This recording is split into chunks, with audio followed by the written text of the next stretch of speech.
नमस्कार, मी आदिती पाटील आणि तुम्ही पाहत आहात महाराष्ट्राचा आवाज. बारामती पुण्यात आज पुन्हा एकदा पवार घराण्याच्या घरातील मोठा ऐतिहासिक अध्याय लिहिला जातोय. दादांच्या धाकट्या मुलाचं साता समुद्रापार बहरेनमध्ये होणारं लग्न. पण का? मोठा पार्थ अजून सिंगल? मग धाकट्याची लगीनघाई कशासाठी?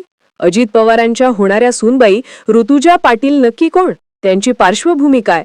आणि सर्वात महत्त्वाचा प्रश्न, जय आणि ऋतुजा यांचं सूत नक्की कधी आणि कसं जुळलं?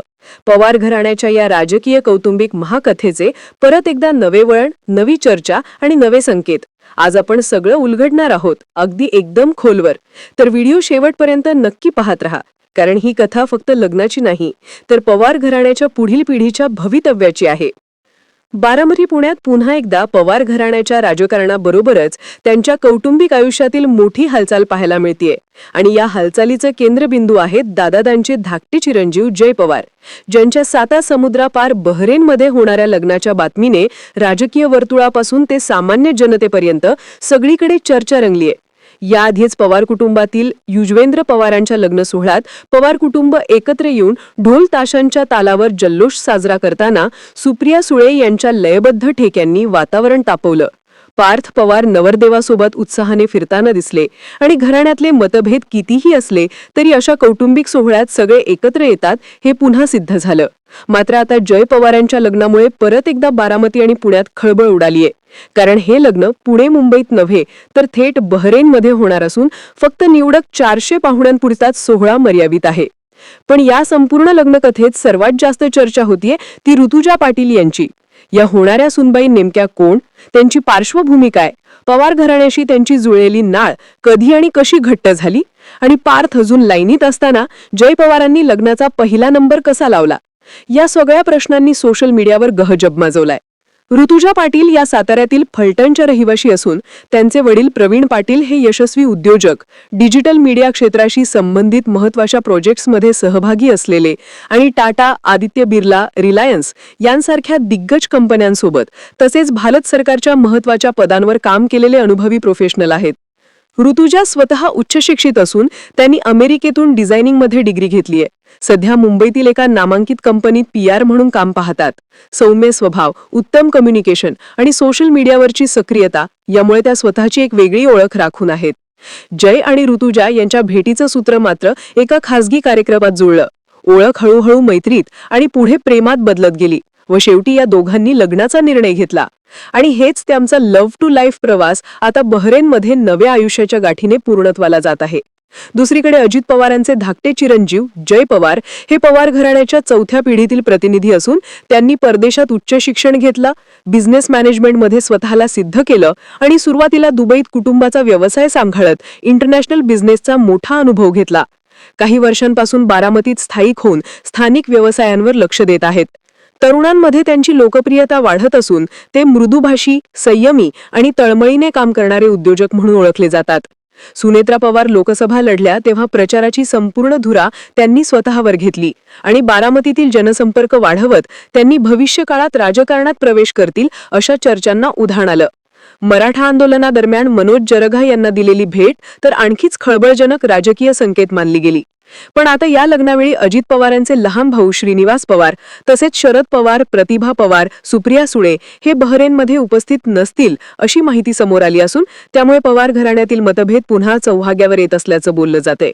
दरम्यान संजय, जय, ऋतुजा यांच्या नात्यातील गोड कथा, साता समुद्रपार होणारं भव्य लग्न, निवडक पाहुण्यांची यादी आणि पवार घराण्याच्या अंतर्गत समीकरणांमुळे संपूर्ण महाराष्ट्रात या लग्नाची चर्चा चांगलीच रंगलीय. आणि लोकांच्या मनात एकच प्रश्न, पवार घराणं खरोखर दुभंगलंय का की हा फक्त सोशल मीडियाचा गाजाबाजा? या सर्व घडामोडींच्या पार्श्वभूमीवर बारामती पुण्याचं राजकीय तापमान वाढलं आहे आणि अजितदादांच्या धाकट्या चिरंजीवांच्या लग्नामुळे पवार घराण्याच्या पुढील पिढीची राजकीय कौटुंबिक दिशा नक्की कुठे वळणार याकडे संपूर्ण महाराष्ट्राचे डोळे लागले आहेत. या सगळ्या गोंधळात आणि चर्चेच्या केंद्रस्थानी असताना आणखी एक गोष्ट लक्ष वेधून घेतेय ती म्हणजे पवार घराण्याच्या पुढील राजकीय पिढीचं समीकरण नेमकं कशाकडे झुकतंय. कारण पवार कुटुंबात लग्न सोहळे होत असतानाच दुसरीकडे बारामती पुण्याच्या राजकीय पटावर मोठमोठ्या हालचाली दिसू लागल्या आहेत. एकीकडे शरद पवारांची राजकीय छाया अजूनही तितकीच दमदार आहे. सुप्रिया सुळे संसदीय कामकाजात सक्रिय आहेत. पार्थ पवार अजूनही नेक्स्ट जनरेशन फेस म्हणून प्रोजेक्ट केले जात असताना अचानकपणे जय पवारांच्या लग्नाच्या निमित्ताने त्यांच्यावर प्रकाश झोत पडू लागलाय. आणि हेच अनेकांसाठी प्रश्न बनलाय की अजित पवारांच्या घरातील धाकट्या मुलाला इतकं महत्त्व का मिळतंय.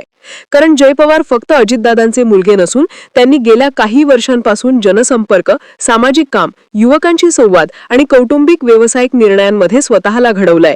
बारामतीत ते दिवसेंदिवस स्थिरावताना आहेत, ग्रामीण भागातील उपक्रमांना हात घालत आहेत आणि अनेकांना वाटू लागलंय की भविष्यात अजित पवारांच्या जागी राजकीय वारसदार म्हणून जय पवार या भूमिकेत येऊ शकतात. या पार्श्वभूमीवर बहरेनमधील त्यांचं लग्न हे फक्त कौटुंबिक नाही तर प्रतिमा निर्मितीचा एक भाग मानलं जात आहे.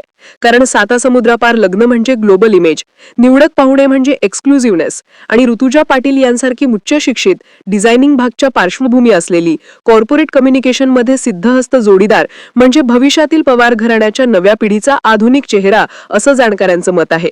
त्यामुळे हे लग्न हे फक्त दोन व्यक्तींचं नातं नसून पवार घराण्याच्या पुढील दशकातील राजकीय सामाजिक ब्रँडिंगचा भाग असू शकतं, अशी चर्चा राजकीय निरीक्षकांमध्ये सुरू आहे. त्यातही अजित पवारांच्या भाऊ शरद पवार, सुप्रिया सुळे यांच्या अनुपस्थितीने या लग्नाला पॉलिटिकल सिग्नलचं रूप आलंय. काहींना वाटते की मतभेद आहेत, काहींना वाटते की हा फक्त प्रोटोकॉल आणि आरोग्य व्यस्ततेचा प्रश्न आहे, तर काहींना वाटते की हा मुद्दाम तयार केलेला सायलेंट मेसेज आहे की पुढील पिढीचं नेतृत्व आता वेगळ्या दिशेने जात आहे. या सर्वात सामान्य लोकांच्या डोळ्यात मोठा प्रश्न निर्माण झालाय की पवार कुटुंबातील नात्यांचा धागा नेमका किती मजबूत आहे आणि राजकारणातील चढ उतारांमध्ये हे कौटुंबिक नातं किती जपलं जाईल. पण या चर्चांच्या पलीकडे जय पवार आई ऋतुजा पाटील यांच्या नव्या आयुष्याचा अध्याय सुरू होणार आहे आणि या लग्नाने पवार घराण्याच्या पुढील पिढीला कोणती दिशा मिळणार याचा उत्तर संपूर्ण महाराष्ट्र उत्सुकतेने पाहत आहे. जय पवार आणि ऋतुजा पाटील यांचा लग्नाचा सोहळा जसजसा जवळ येतोय तसतशी बारामती आणि पुण्यात एक वेगळीच पॉवर पॉलिटिक्सची हवा तयार होताना दिसतेय. कारण पवार घराण्यातील प्रत्येक हालचाल ही केवळ कौटुंबिक मर्यादेत राहत नाही तर ती राजकीय अर्थ घेऊन बाहेर पडते. त्यामुळे बहरेनमध्ये होणाऱ्या या लग्नाची तारीख, पाहुण्यांची यादी, कोण उपस्थित राहणार आणि कोण अनुपस्थित राहणार याकडे राजनीतिज्ञ, कार्यकर्ते, प्रशासन आणि संपूर्ण महाराष्ट्राचं लक्ष लागलंय.